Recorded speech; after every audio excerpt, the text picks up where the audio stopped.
In an instant, an urgent call shatters the dream of a loving 25-year-old father who is on the verge of sharing his incredible talent with the world. A gifted wordsmith, passionate about his music, he flourishes, reveling in the joy of his creative pursuits and the love for his family. But just as he stands poised for stardom, the unexpected happens, threatening to unravel everything he has worked so hard to build. What happens when love becomes fatal? This is the Fatal Attraction Podcast with Driven by Jealousy.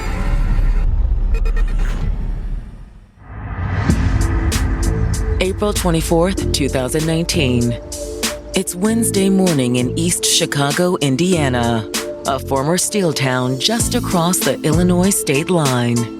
It's often confused in a lot of people's minds with Chicago, Illinois, the proximity being literally 10, 15 minutes apart. The entire area is really industrial. It was really based on the steel industry. It's been replaced to some degree. Riverboats, gambling, it does bring a good source of income to East Chicago. But like any city, it still sees its share of crime. And just before 11 o'clock, an urgent call comes in to East Chicago 911. 911, where's emergency? Yes, hello. Someone just got run down outside my apartment. One eyewitness heard arguing and shouting. Then she heard a loud boom. Bridgeton Apartments, hurry! By the time she got outside, there was a man lying in the street, but the car had driven away. This is a hit and run. When first responders arrive, they find the victim in critical condition. Anybody that's been hit by an automobile, it does quite a bit of damage. And in this particular case, it was, massive injuries. He had like a tire mark on his chest and a tire mark along his leg. The first thing you do, obviously, is to try to get this guy some help. While the EMTs work, an officer checks the victim for any identification. We need to find out as much as we can about that victim. They were able to find his wallet. According to his ID, the victim is 25-year-old Terondae Jones Jr. Originally from Chicago, Terondae Jones and his family left the big city for a safer life in the suburbs. He went to school in Chicago, but it was starting to get bad in the neighborhood. And when he was in the 8th grade, first day of school, somebody got shot. So I was like, nope, can't do this. So that's when we moved to Indiana. Compared to the hustle and bustle of Chicago, it'll be night and day. You're not going to have the same vibe and stuff as far as crime and carjackings and the murders and things like that. I remember the first night we was there, and my daughter was like, Mom, you don't hear the police, you don't hear no gunshot. And for Terondae, that silence was soon filled with music. We grew up in church, so he took a liking to music and they let him play the drums. And I think that just lit a fire in him. Next thing you know, we started listening to Lil Wayne, which was a big inspiration for him. And he's like, man, I want to be the next Lil Wayne. And I'm like, let's try it. He had a couple of friends, Dante, Nick, and they was trying to rap. At that time, we were a group. It was called the Dynasty 3. The group had big dreams, and Terondae's talent didn't go unnoticed. He had a way with his words, and he was very handsome. And then one day, he was in his locker, and I kind of walked up on him and asked him if he wanted to go to prom with me. And he said, yeah. He had a good relationship. I knew he was serious when he dated her longer than 6 months. I think that was the end of him being my baby. And then, 6 months after that, things became even more serious. A year into our relationship, I remember going to the doctor because I was having some, things with my body. And I went to the doctor, and the doctor was like, yeah, you're pregnant. And I'm like, oh. Terondae was thrilled by the news. He was happy. He was nervous. He was super excited. We had our baby shower. His family is nothing but supportive. His attitude remained the same when their son was born, Terondae Jones III. As a father, like, it was natural for him. He didn't know what to name him at first. He was going through all these names. I'm like, why not make him a junior? He was like, well, I'm already a junior. I'm like, well, the third. And that's how the T3 thing came about. The birth of his son gave Terondae a new focus. He was real responsible because he was doing the rap thing. And I'm like, nope, that's not bringing in money. So, that's when he got the job at the pizza place. He was working nights at the pizza place. He would keep little Terondae during the day while Alicia worked. Not that he minded at all. One time, he borrowed some ingredients from there, and he took me back to his apartment, and then he made me a cheese pizza, and then I was like, this pizza is so good. Kids are rough, they're energetic, don't listen, and he just didn't get frustrated about nothing. He took care of me when I was sick, send money over to my mom, buy stuff for me, take me out to the movies, and he would give me one of the best birthday parties ever. I was telling myself, for y'all to have had him so young, I was proud of both of them.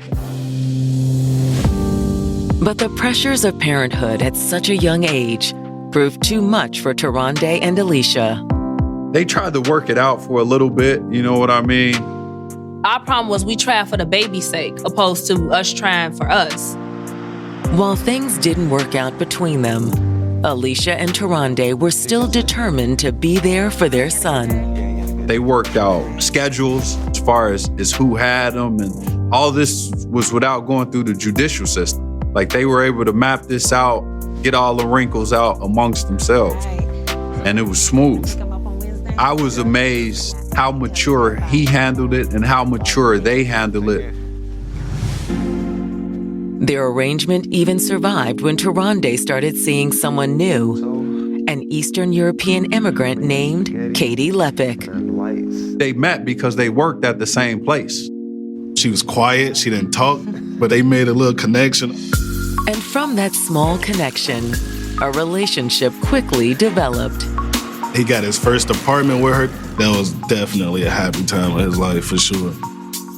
She genuinely loved him. And I remember telling him, I say, this girl is crazy about you. But after 2 years together, Terondae and Katie went their separate ways. They just grew apart. He wanted to pursue his music career. She wanted to ultimately move back overseas with her family. After the breakup, Terondae threw himself back into his music. He was focused, he was building beats, he was meeting people out in Indiana and building relationships with underground producers, other artists. He also became a regular at the local club scene. When I tell you that boy can rap though, and he was beastly with it. He went by the name of Pyro, that was his stage name. When I started seeing people calling him by his musician name instead of his real name, I'm like, oh yeah, bro, they know who you is. It's gonna get bigger and bigger. He knew what he was doing. That was his gift. Soon, Terondae's love life was also on fire, thanks to 23-year-old Brianna Rice. He was at a studio. Her cousin was the producer or whatnot, and she was over at the studio. I didn't know you were coming by. Well, they knew of each other in high school, was kind of friends at that point. But their friendship quickly became much more. They had a lot in common. He was raising T3, and Brianna also had a daughter. She was really into his music too. She'd be in the studio with him, and she'd be like, yeah, baby, that's how you do it. And he used to tell me, bro, all I ever wanted was somebody to be, extremely supportive to my music career, to my passion. All right, so what you think of that? That was the one. That was the one? Yes. But now, it appears that Terondae may never realize his dreams. Terondae got hit by a car, so he's not doing too good. He being rushed to the hospital. Investigators at the scene must now determine if the hit was intentional or simply a tragic accident. Unfortunately, the victim is in no shape to tell us any details. But the woman who called 911 is able to give police her statement. She said Terondae and her got into an argument prior to it happening. the initial witness didn't exactly know what was being said, that would have been helpful. But she is able to provide one crucial piece of information. She could tell that it was a woman. She just kept screaming at him. Stay tuned for more of the Fatal Attraction podcast. Hey all, I'm Jamie Lynn Sigler, a mom, actor, and advocate. I know how overwhelming it can be trying to decide which treatment is right for you. I've been there. But you should know you're not alone. You can do this. Start with some research, talk to the community, and most importantly, don't be afraid to ask your doctor questions. You might find results that speak for themselves. That's how I landed on Kesimpta. Ask your doctor if Kesimpta, ofatumumab, could be right for you. You can check out the details at kesimpta.com. 25-year-old rapper Terondae Jones Jr. was on the cusp of stardom. He was gaining traction. You know, he was getting bigger slowly but surely. You hear him and you're like, that boy is brilliant. He is a genius. So that's the type of rapper he was. Everybody loved his raps. They was like, he just so good. And no one showed him more love than his girlfriend, Brianna Rice. She went to all his shows. She was super supportive of his music career. But now Terondae's career and his life hang in the balance. I got a voicemail. It was a community hospital. So they said, we have your son, Terondae. He was in an accident. Can you come to the hospital? So I get to the hospital, and it's never good when the priest meets you. They're working on him, so we still don't know. It's just like whisperings. They don't say fatal, they just say it's serious. He was fighting, he was still alive. At that moment, you just gotta hope. While the family waits desperately, detectives at the scene of the hit and run try to sort out what happened. So far, they had a hit and run with catastrophic injuries, plus a neighbor who overheard some arguing or altercation beforehand. My initial assumption would have been there was some type of robbery. This guy tried to prevent his vehicle from being taken, and usually a bad idea doesn't end up well, and that's probably what happened here. But speaking to the witness who called 911 leads detectives in a different direction. She said the person that he was arguing with was a woman. She could tell that it was not an elderly woman. So we're kind of starting to put some demographics together that can eliminate people later once we do get a chance to make contact with a suspect. Okay, and could you make out what they were saying? No, not really. She says she never really saw the woman either. The witness wasn't sure if the person she heard was the driver or the passenger. She didn't see the person's face that was driving the vehicle. By the time I got to the window, it was already down the street.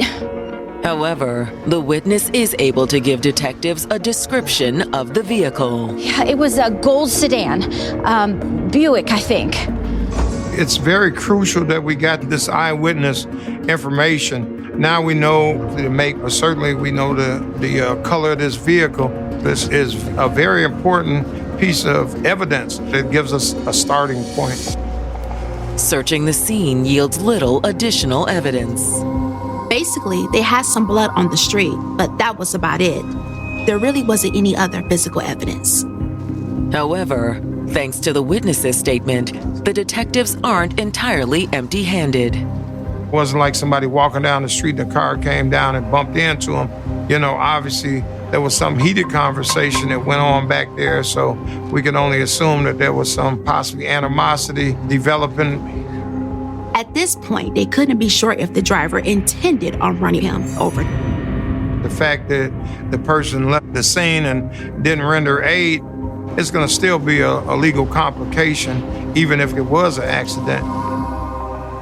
Hoping for more witnesses, police spread out across the neighborhood. Detectives in this situation will want to canvass the area and talk to other neighbors. They need to see if anyone else might have seen or heard anything. But they come up empty-handed. Unfortunately, in police work, we don't always get blessed with people actually coming forward. With leads at the scene apparently exhausted, the detectives head to the hospital to speak with Terondae's family. We need to find out as much as we can about that victim who might want to cause this individual some harm. You know, was he having an ongoing beef? What was his lifestyle? These are the things that you want to try and develop. But they get to the emergency room at the worst possible moment. The whole family is sitting in a room, everybody talking, hugging, consoling each other. So then the hospital staff, they come and I said, this isn't good. That's when the doctor came in and pronounced that he was deceased. I just remember my aunt yelling. Just broke down, started crying. I'm like, he's dead. His heart stopped. He's gone.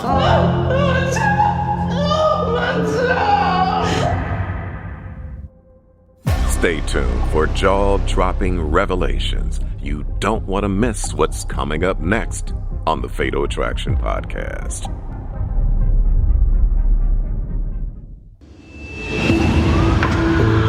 Grievously injured in a hit and run, 25-year-old aspiring rapper Terondae Jones Jr. is dead. He was unfortunately beyond any medical help. He was drugged by the vehicle. His skull was crushed.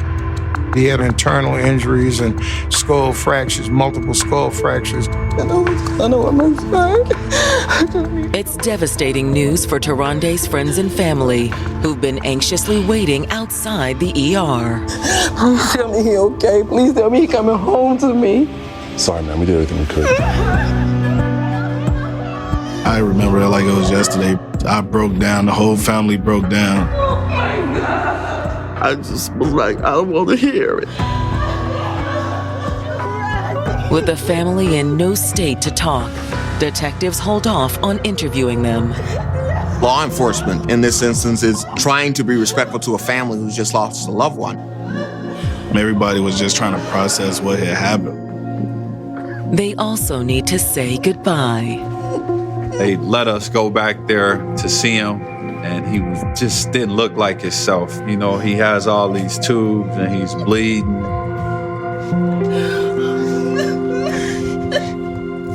That was not my child's father lying on that table.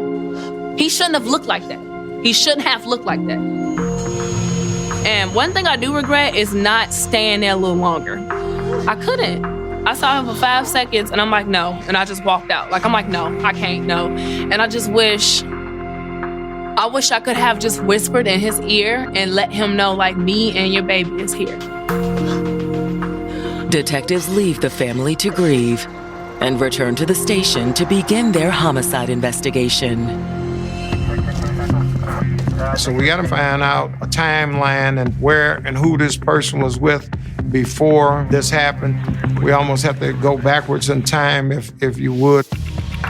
As detectives search for leads, news of Terondae's death spreads throughout the local music scene. As far as his music people, and nobody could believe it at that time. Nobody. Everybody was super hurt and super surprised. They never thought something like this would happen to a person like him. He minded his business. He didn't bother nobody. Although according to one friend, there was someone who might have had beef with the up-and-coming rapper.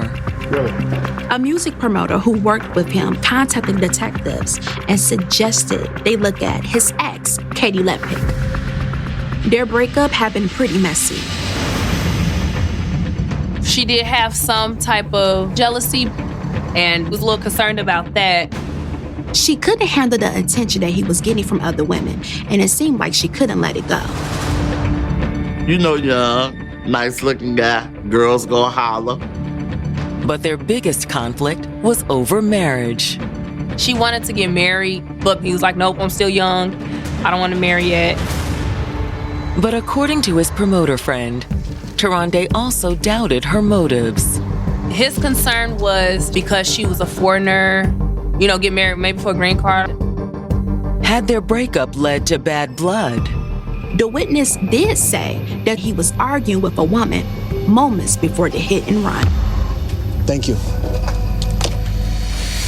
But when detectives look into Katie, they quickly discover that she couldn't have been the woman arguing with Terondae. She's not here. She went back overseas. She had to go back to her country. With Katie looking like a dead end, detectives ask Terondae's mother to come to the station, hoping she can shed more light on her son's personal life. The hardest part of any part of a homicide detective's life is we got to make contact with these family members. It's essential to the ongoing investigation. I know this is difficult, but can you think of anyone who might have wanted to harm your son? No. He loved his friends, he loved his family, and, he just always tried to help people. He's just awesome. Like, to this day, I still don't know nobody that compares to the type of person he was. He had no enemies. Now, his son's mother, they're not together anymore, right? Any trouble there? It's really common for co-parenting relationships to have serious problems over custody over the child. But Terondae's mother assures detectives that wasn't the case. No, they okay. Y'all have a good day? She never gave him a hard time about getting them. They did the birthday parties together. They went out and ate together. They did a hell of a job co-parenting. And was your son seeing anyone currently? Yes, a young lady named Brianna. Okay. And what was that relationship like? I mean, they seem to be doing great. She was crazy about Terondae, and Terondae liked her. After speaking with Terondae's mother, detectives reach out to Alicia and Brianna. The detective told me that I would have to come in, do a witness statement. What was your relationship like? Really good. Even after you split? Yeah. We stayed directly down the street from each other, so he'll pick my baby up from school, drop him off. If there was a time where I needed Terondae to be disciplined in a different way or a way that he may pay attention to more, I would call him. He's 5 minutes from my house, so that wasn't an issue. When was the last time you spoke? Like a couple of days ago. My last conversation with Terondae was him trying to arrange a time for him to come and take T3 to the park. Where were you this morning? I was at home with my husband. The fact that Alicia is married takes detectives by surprise.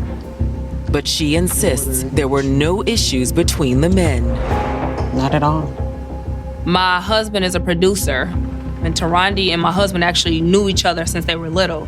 And my husband was gonna make some music for him. He was gonna try to put T3 on the track as well. Do you know anything about this new girl that he was seeing? Brianna? Yeah. She seemed nice in the beginning. She reached out to me one time because they went to the movies. She was asking me if I was okay with T3 going with them, and she wanted my number so that we can all communicate, all the good stuff. But according to Alicia, the real Brianna was anything but good. His friends would warn him. A lot of the friends that I talked to, they was like, man, we told him to leave her alone. She crazy. Stay tuned as we unravel the truth on the Fatal Attraction podcast. Hey all, I'm Jamie Lynn Sigler, a mom, actor, and advocate. I know how overwhelming it can be trying to decide which treatment is right for you. I've been there. But you should know you're not alone. You can do this. Start with some research, talk to the community, and most importantly, don't be afraid to ask your doctor questions. You might find results that speak for themselves. That's how I landed on Kesimpta. Ask your doctor if Kesimpta, ofatumumab, could be right for you. You can check out the details at kesimpta.com. Alicia Chandler, who has a son with Terondae Jones, has told detectives investigating his death that there may have been trouble between the up-and-coming rapper and his girlfriend, Brianna Rice. Brianna was just a hot mess. A lot of our mutual friends, his friends, warned him. They told him, hey, get out of Dodge, she crazy. Alicia says that she was also a frequent target of Brianna's jealousy. There was one time he had asked, can he use her car to come pick up my baby? Brianna was like, you ain't going nowhere. Terondae said, Brianna tripping. She think I'm trying to do something else. And like, she used to think like him and I. And I'm like, no. She was that jealous. Yeah. She didn't pay attention to the fact that, one, I'm married. Two, you're gonna have to just get used to the fact that him and I have a friendship. That is the father of my child. We are going to communicate. Alicia says that Brianna and Terondae's relationship only continued to deteriorate. One situation that I remember vividly, they were arguing. She's the mother of my child. Don't you baby me. There's no reason you should be talking to her all the time. I don't care if she's your baby mama. Look, I have to be able to communicate with her. It's all about T3. You know this. Okay, so then who are these other bitches in your phone? And she decided to go to Facebook Live and let the world see them arguing. He's out here cheating on me with other women. And Terondae is just as calm as possible. And it was just disrespectful, just downright disrespectful. Get out of my face. He's a cheater. You could tell he was fed up.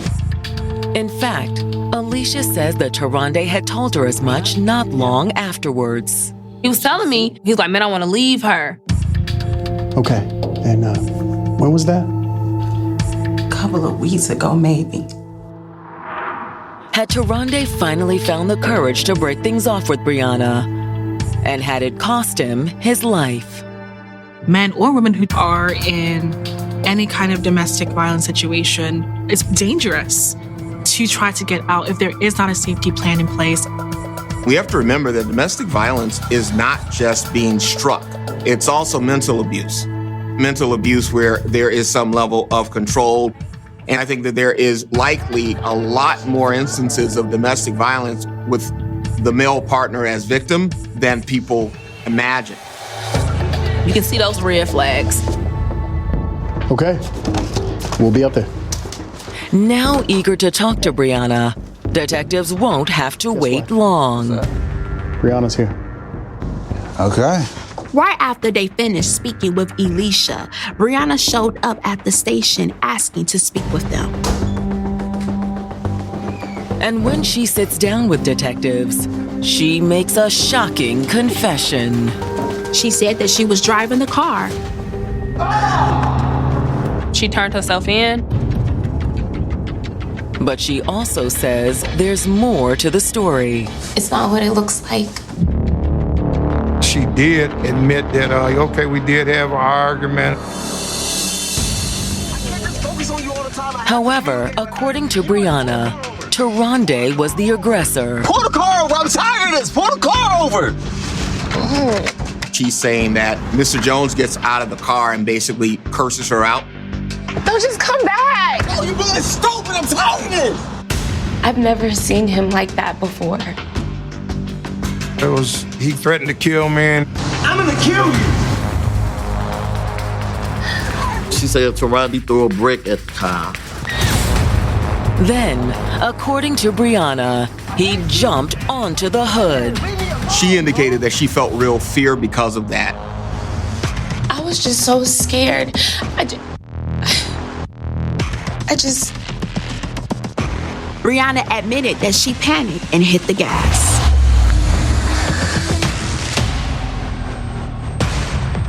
And then he fell off.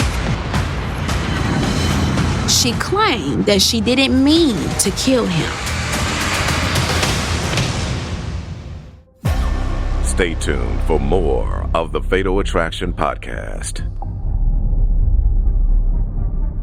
Hey all, I'm Jamie Lynn Sigler, a mom, actor, and advocate. I know how overwhelming it can be trying to decide which treatment is right for you. I've been there. But you should know you're not alone. You can do this. Start with some research, talk to the community, and most importantly, don't be afraid to ask your doctor questions. You might find results that speak for themselves. That's how I landed on Kesimpta. Ask your doctor if Kesimpta, ofatumumab, could be right for you. You can check out the details at kesimpta.com. Brianna Rice has just told detectives she was driving the car that killed her boyfriend, Terondae Jones. But she claims there's more to the story. It's not what it looks like. She told them he had a brick and he tried to break the window. She's saying that he jumps on the hood of the car to threaten her. I hate you! Get out of here! Leave me alone! Brianna admitted that she panicked and hit the gas. Maybe this was self-defense or a tragic accident at worst. However, even if that was the case, Brianna may still be in trouble. She keeps going, as opposed to calling 911. Why don't you stop? I didn't think he was hurt that bad.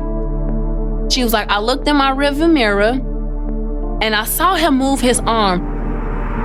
Brianna also said that she was afraid what he might do if she stopped. I thought he was gonna kill me. But now he's dead. I didn't know. She tried to portray that she was sad about it. That may be the case, but detectives aren't about to take Brianna's word for it. We're gonna need to see the car. Why? Oftentimes in these sort of cases, the car is just stripped down and scientifically tested in all respects in order to gather DNA evidence based on the fact that he was struck with the vehicle. Although in this particular case, it appears that the detectives are out of luck. I don't have it. Brianna told detectives that she gave the car to her brother who lived in Chicago. She reached out to him, told him what happened. He came and got the car. The fact that Brianna no longer had the car was enough for them to doubt her self-defense story. She certainly tried to cover it up, and she went to the most direct route to do so, which was get rid of the car. You know what? Go ahead and stand up. Detectives will need more evidence before they can charge her with murder. But she doesn't leave the station a free woman. When she turned herself in, they arrested her for hit and run. News of the charges shocks Terondae's friends and family. What Brianna was describing, and the only way I can say it is she was full of. He was not an antagonist at all. When him and I were together, I was more so of the aggressor than he ever was. He would get pissed, but when he get pissed, Terondae walk away. He would walk away, no matter what. And that's exactly what he was doing before she killed him. He was walking away. Don't walk away from me. Rather than an accident, they're certain that Brianna intended to run Terondae down. Don't you walk away from me. She definitely seemed like that type of person, for sure. Get back in the car. She was just super aggressive and super attached, and like I was like clingy. You know, that's the word. She would come sit in front of his house, sit in front of his friend's house and wait for him for hours, like literally hours. She calling his phone back to back. Brianna's behavior definitely raises red flags. There's usually a cycle that happens with domestic violence where it is small little acts, like a lot of boundaries being placed in the relationship. But then over time, it becomes more and more. It becomes threats of physical violence or verbal abuse. And it becomes an escalation. But did it escalate all the way to murder? So much better. That may be difficult for detectives to prove. She took the car to her brother in Chicago, so I guess he got rid of it. Ultimately, they never found the vehicle that was used. Without the car, the investigation stalls. Until a new witness comes forward with vital information. Thank you for coming in. One eyewitness heard them arguing and came out. The other eyewitness was already looking out, and she saw what happened from the start. She was able to add some things. Most importantly, she told them that Brianna didn't just run over him. She bagged back and run him over again.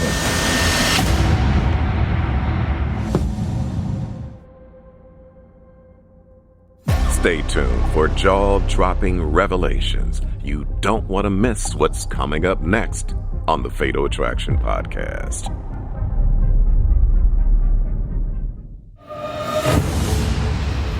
While Brianna Rice has told detectives that she never meant to kill her boyfriend, Terondae Jones, a new witness has come forward claiming that the hit and run that left the 25-year-old rapper dead was no accident. The other eyewitness was already looking out, and she saw Terondae exit the car and start walking away. And she saw the girl driving along the side of him, shouting from the driver's side. Don't you walk away from me! Get back in the car! And what did he do? He just kept walking. That is something that my child's father did no matter what. If things get hard, just walk away. Brianna was the one who wouldn't back down. I'm dying! Leave me alone! Brianna put her car in reverse and lined it up with him.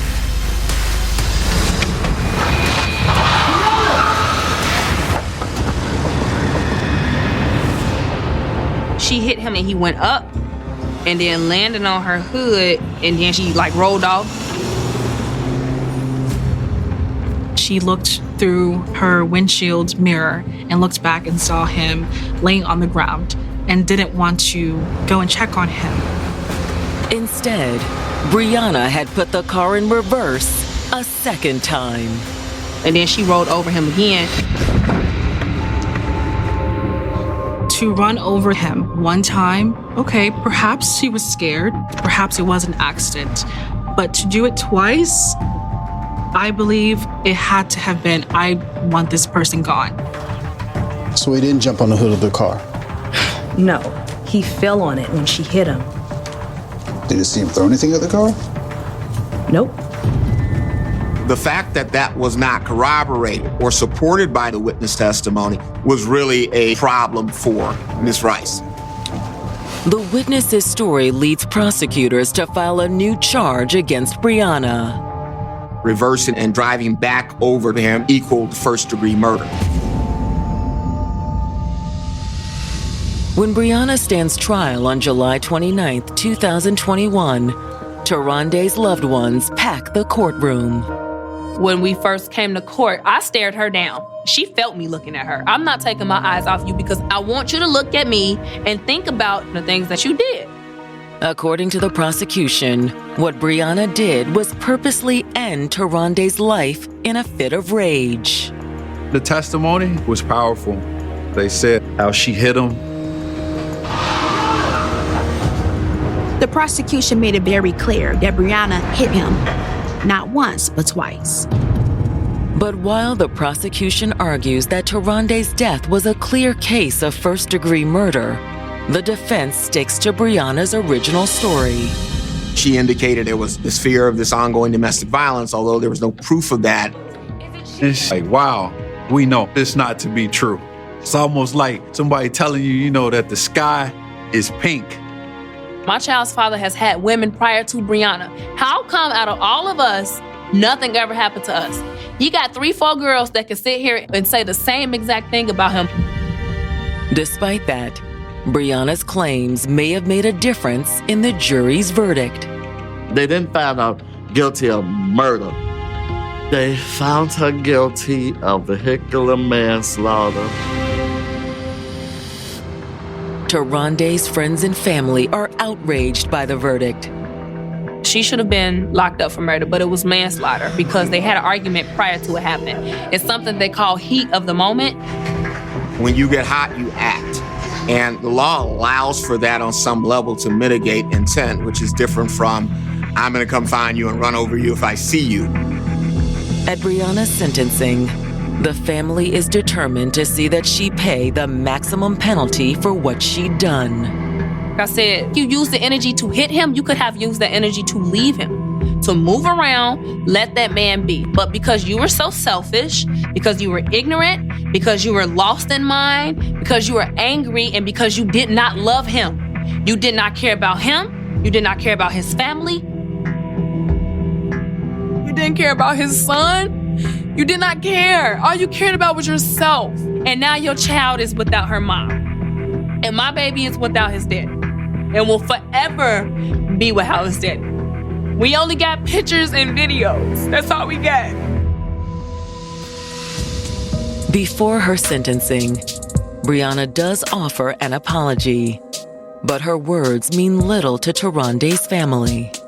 She was like, well, I just want y'all to know I didn't mean to harm Terondae. And of course, the whole family just looking like, whatever.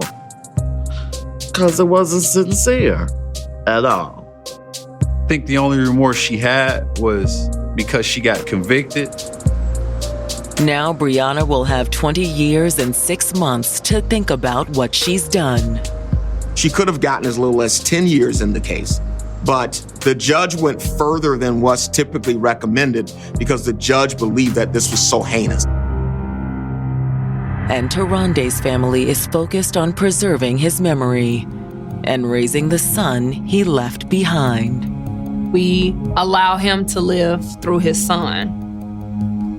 I like to draw, sing, or sometimes rap.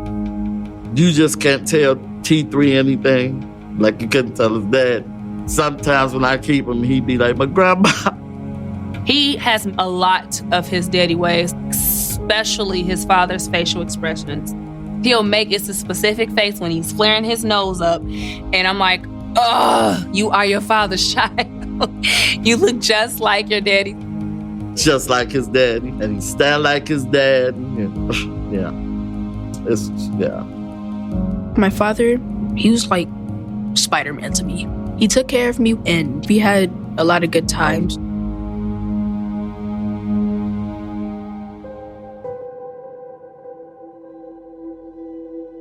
A tragic story of a young dad on the brink of stardom, taken from his loved ones far too soon. They say when you possess a gift for words, you are eloquent, able to speak with clarity and conviction, leaving a lasting mark on your audience. This perfectly describes Terondae Jones, who used his eloquence to create waves and touch lives.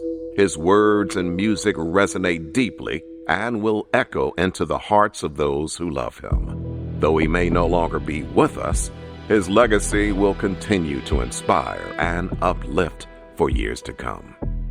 Coming up on the next episode of the Fatal Attraction Podcast.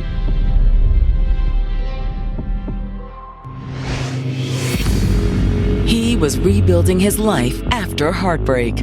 He did propose, but at the time I wasn't ready. She wanted to explore more before settling down. And he had finally found love again. They had an undeniable connection. He was looking to settle down, looking to be happy. But his sudden disappearance leaves everyone shocked.